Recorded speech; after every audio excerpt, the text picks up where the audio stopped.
his post-fight speech was classy to give Aljo so much credit for him even being in that position, saying, listen, I'm not going to fight him because he's the reason why I'm even in this position. That was classy, and I love that. Now, that's something that I don't feel the UFC is going to be thrilled about, but it is. This is the thing. You're not going to throw any. This is the difference. This in Longo, I was talking about it with Longo a lot at breakfast the other day. This is not Rashad Evans and John Jones. Merab is a different breed of guy in a sense where you could life-changing money, this and that. Some guys are happy the way they are. You know what I mean? Like, you don't be the money's an extra, but like, you're not going to throw something at this guy that's going to change his. They'll be like, oh, okay, you know what? Now I'm going to take Aljo's head off. It's not going to fucking happen. I'm just letting you know. I just know. So like, there's enough guys to fight, and it's just not going to happen. I know it's not going to happen. So you might as well just, Merab. To know Merab is to love Merab. I mean, he's Jimmy. He's the best type of guy.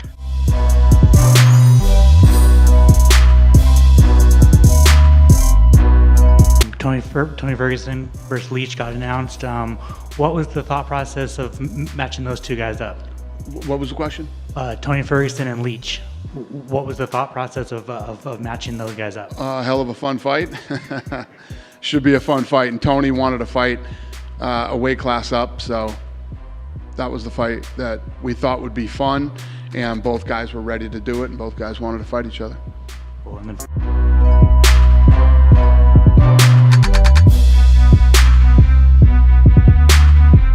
Could you imagine if Nate beats Hamza at September 10th? Imagine the scenes. The scenes. You versus Nate too. Imagine the scenes. I'll be. Would you be open to that one? 100% give Nate a shot. That would be crazy, right? Yeah, that would be. The scenes would be crazy. And 100% give Nate a shot because Nate's a G, man. I always said it, even after the fight. He's who he is. He's one of the guys that the game has never changed him, So if that does happen, then Nate's definitely getting a shot. And what about when? The time frame? When? Like, I know it's very fresh, but realistically, it has to be next year. Yeah, 100%. It'll be next year. Obviously, I have a few injuries I need to sort out, and early next year. I don't want to be off too long, so early next year will be good. Like March, April. But we're not going to London like March, April, right? So yeah. Right around that time, we're good to go.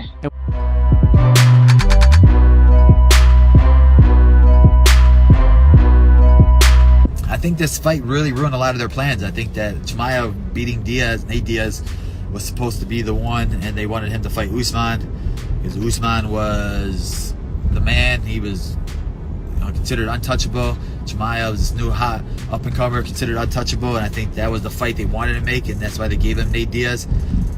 They wanted to guarantee him a win and then give him the title shot. But now that Leon put a damper in all those plans, it's going to be interesting to see how they match make this next. Because that fight's in September, mine's in October. We'll see how Kamaru comes back as well. He had a hand injury before that fight. Training camps are always brutal for everybody. There's always little injuries that fans don't know about. So we'll see how fast Kamaru wants to come back. And he's also filming that movie, so I want to see how long that's going to take him. But if I'm Kamaru, I want to get that Leon fight right back as quick as possible. Like I said, I think he was winning that fight. He knows he was winning that fight. He had the perfect game plan for that fight. But when somebody knocks you out, it's different.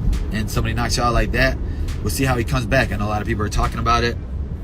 I've had a rematch already with somebody who's knocked me out in Luke. And there's a lot of mental barriers you got to get through after that. You got the whole camp, you're thinking about it. Obviously, during the lead up to it, they're going to be showing that knockout over and over and over again. And there's a lot of mental barriers you got to go through before that. So Usman, I feel like, is one of the strongest mentally tough fighters in the game. So we'll see how he comes back. I'm sure he'll want to come back right away, but we'll see.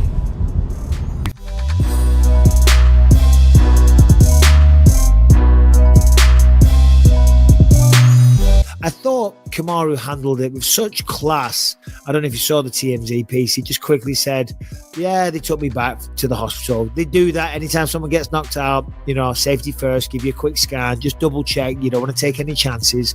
Everything was fine. And then he was just going on saying, what a shot. What a kick. What a shot. And I just thought, you know what? Fair play. No sour grapes. He didn't say, you know what? I had that fight in the bag. I was dominating that man. I'm the better guy. He's going to fucking see. Wait till we have the rematch. There was none of that. There was none of that at all. I just thought he was all class, and it was just so nice to see. And again, goes to show you what a great guy Kamaru Usman is. So he's a credit to the sport of mixed martial arts, if you ask me.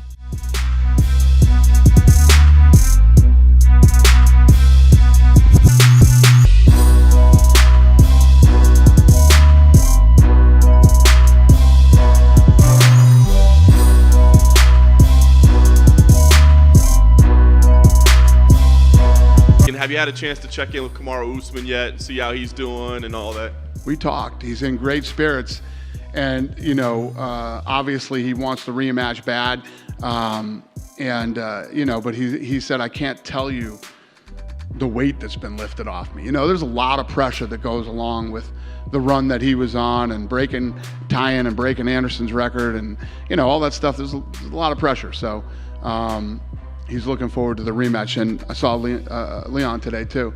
You know, that kid's walking on water and couldn't be, you know, higher than he is right now. That's the last question I was going to ask you: is has Leon given you an indication of his plan? Because I'm sure he wants to celebrate a little bit, you know, becoming a champion. But has he told you like how quick he wants to fight? And he's down. He's ready to defend. He's ready to take on whatever it is. You know, he's going on a whirlwind media tour when he goes home. You know. A lot of stuff changes when you get that belt. So his whole world's about to change in the next few weeks, and but he's ready. He's ready for it. Yeah, talk about somebody that's had nothing but bad luck. And one of the things that we were talking about is that kid is he accepted the Hamzat fight 2 or 3 times, who was unranked. He's legit, man. That kid is legit and was down to fight anybody, anytime, anywhere. He just had a really great string of bad luck.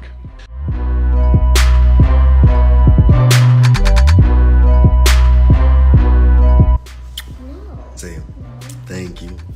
Thank you to everybody. We good. Feeling good. Unfortunate what happened. Hasbullah, you, me. I will talk to you soon. Hasbullah, me and you. But everybody, feeling good. You know, it happens to the best of us. Every now and again, you know, something like that happened. But congrats to Leon Rocky Edwards. Congrats. You know, what a way to pull it out, you know. And, you know, like I say, I see you soon, boy. See you soon. Let's get back to the homework, right? All right, we'll get back to this homework. I just want to holler at y'all real quick.